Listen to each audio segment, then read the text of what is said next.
So we got one of these sort of hydroponic misters. This one has 10 ultrasonic units on it. And it's DC, runs on 48 volts. It's submersible. It actually has a built-in float switch, which is like mega useful because then it turns itself off without damaging itself, which is like pretty awesome. And then we put it inside this kind of cheap humidifier housing, which I'm going to put together now. And of course, we removed everything from the interior because the humidifier as it came, it actually didn't even put out that much humidity because it used like a wick design. This is much better. So you got our power supply here set for 40, what was that, 46 volts? It's set for 48. 48. Fuck it.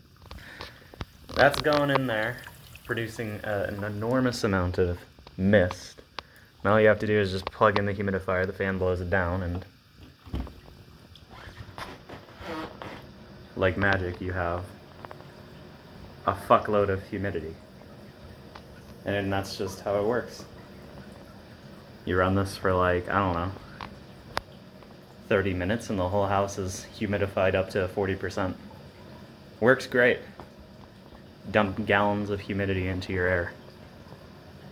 The only side effect is this whole space becomes really cold because the atomized water evaporates, and when it phase changes, it absorbs a lot of heat. So that's the only downside.